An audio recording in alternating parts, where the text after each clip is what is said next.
An hours-long standoff with police atop the Applied Technology building at WNCC's Scottsbluff campus ends peacefully Tuesday morning.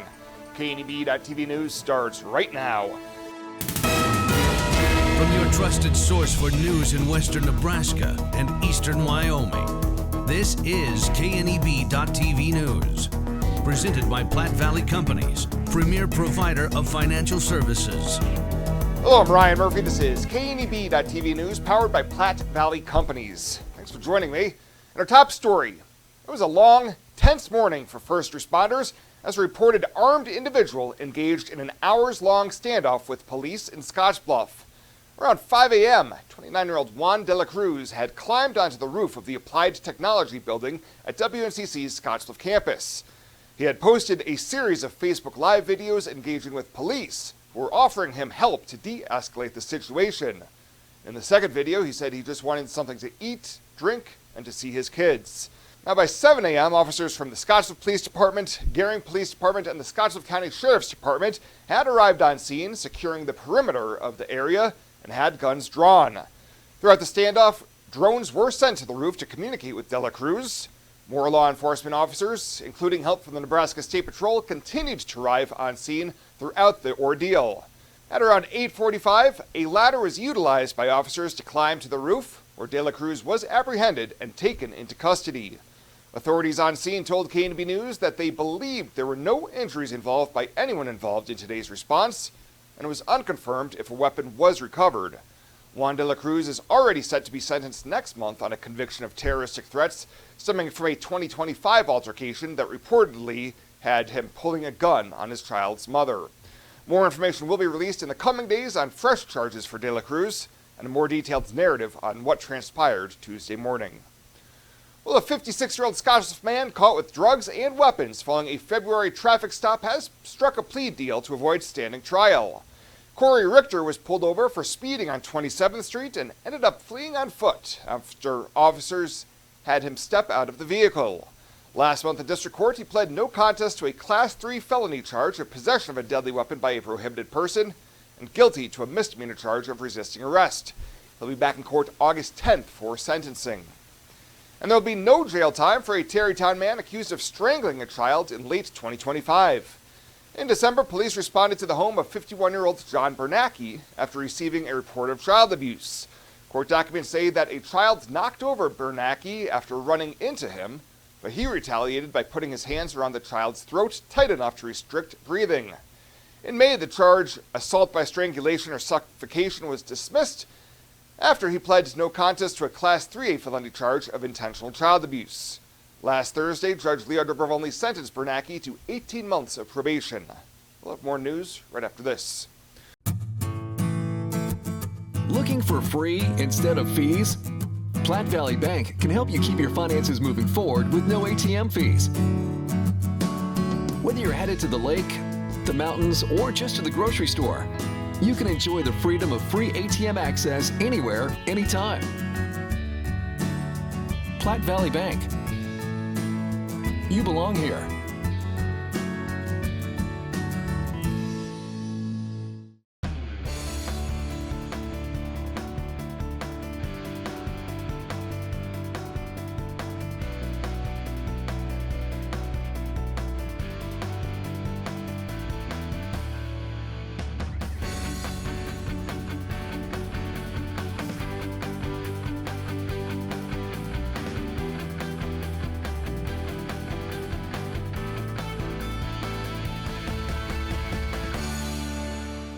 Life is crazy. Pain is stressful. How can anybody concentrate with these busy schedules? Now you can. This is Ben Moravec coming to you from Hydrozen, a float therapy business right here in Scottsbluff. I'm here today to let you know we now have memberships for $49 monthly. You can guarantee yourself at least one float per month. You know how floating keeps your muscles relaxed, your joints relieved, and your brain clear to think? Now you can float at a reduced rate each month. Inquire today at hydrozenfloat.com or call us at 308-63-FLOAT. Hydrozen. Unplug and recharge.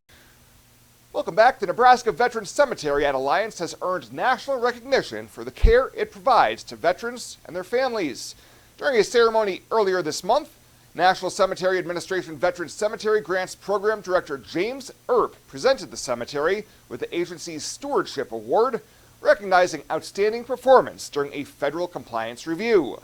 ERP praised cemetery manager Jim Goodwin and his staff for their meticulous care, professionalism, and commitment to honoring those who served. Nebraska Department of Veterans Affairs Director John Hilgert said the Alliance Cemetery has consistently ranked among the nation's top performing state veterans cemeteries, ensuring veterans receive a final resting place marked by honor and dignity. Well, officials for the two top Nebraska U.S. Senate campaigns are saying the latest fundraising results show their candidate has a support from the majority of the state's voters. The campaign of independent Dan Osborne says they raised more than $1 million, more than incumbent Senator Pete Ricketts in the second quarter of the year, expecting candidate contributions in what they say is a grassroots campaign built on small dollar donations from working Nebraskans. In the release, Osborne said Ricketts is using family money to bankroll his campaign because he knows he's in trouble. In a countering news release, the Ricketts campaign says the Republican is investing in his own campaign because he answers to Nebraskans, while Osborne is relying on alleged Epstein associates and out-of-state Democrat billionaires for funding. Ricketts campaign manager Max Oberg noted during the last quarter, itemized Nebraska donors contributed close to $406,000 to the incumbent, compared to more than $218,000 for Osborne. Oberg said Osborne received 72% of his second quarter contributions through Act Blue, the Democrat Party fundraising machine, and more than 83% of Osborne's itemized donations came from out of state, most notably California. Today's closing numbers on KNEB.TV News brought to you by Chad Hobbs, your Edward Jones financial advisor in Scottsbluff.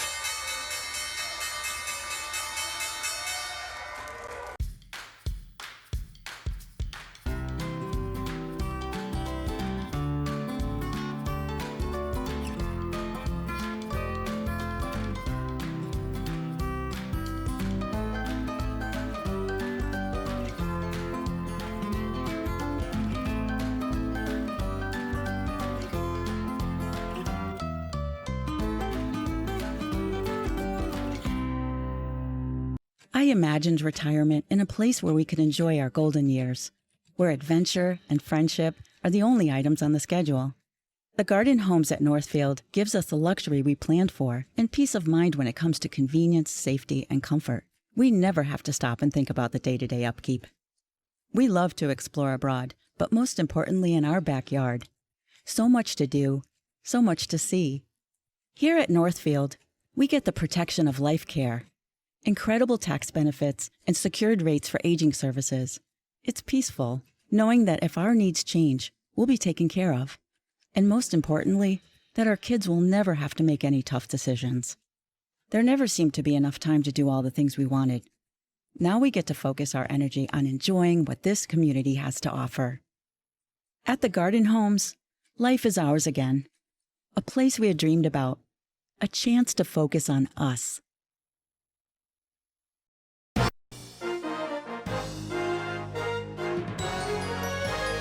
From the Rural Radio Network Market Desk, I'm Lacey Shippey with what's happening in grain and livestock trade today. And joining me is Don Rose with U.S. Commodities.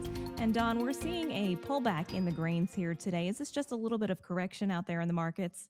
Yeah, I think when you look at it today, we got overbought in the market. We've run into some resistance on the corn right here. We made contract highs in September soybeans yesterday.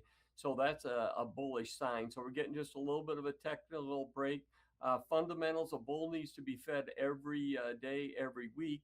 Crop ratings went up on soybeans versus down. So a little bit of a signal the crop's getting bigger. We'll see with some terrific heat coming at us from Nebraska or from Iowa, Nebraska border west up and down the northern plains down to Texas next week. So we'll see. It's work in progress whether we have a contra-seasonal market going on or not on the grain market, Lacey. And on the livestock side of things, we saw cattle open to the upside this morning, but found some pressure creep in. Talk to me a little bit about what you're watching there. Well, I think what we're trying to do is put in an intermediate low on the cattle. We did have a hook reversal higher technically yesterday, so that was a little bit supportive, but we need to get some follow through here. Discounts are just huge on the basis levels. In other words, the future's too low versus the cash. So it's going to be key what happens to the cash this week. Well, thank you, Don. That is Don Rose with U.S. Commodities. I'm Lacey Shippey with a look at your markets for the Rural Radio Network.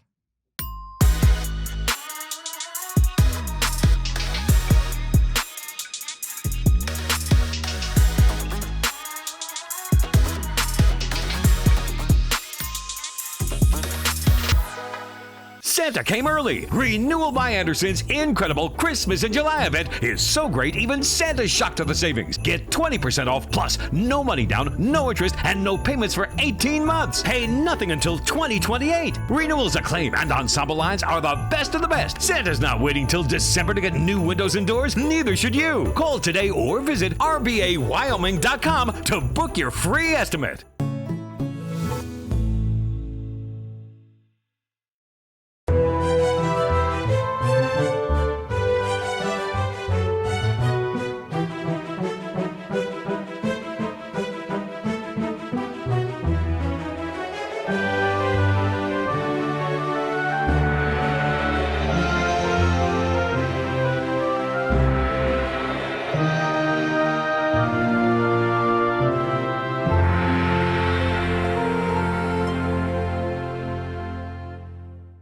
Let's take a look at your community calendar, brought to you by Riverstone Bank.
The community calendar is brought to you by Riverstone Bank. We're local and we love our community. Welcome to Kelly's Liquor, your liquor cabinet. Whether you're a wine enthusiast, a whiskey sommelier, a tequila connoisseur, or you just love your beer, Kelly's has the best selection of what you're looking for. Family owned and operated since 1946 and right on 27th Street in Scottsbluff. Come see us today at Kelly's Liquor, your liquor cabinet. And remember to be a good neighbor. Don't drink and drive. Kelly's Liquor, West 27th Street in Scottsbluff. Your first home. It's more than walls and a roof. It's where life begins, where laughter fills the rooms and dreams start to take shape. At Platte Valley Bank, we're here to make the first step easier with free consultations and pre-qualification so you can move forward with confidence. From your first mortgage to your forever home, Platte Valley Bank is here for you every step of the way. You belong here.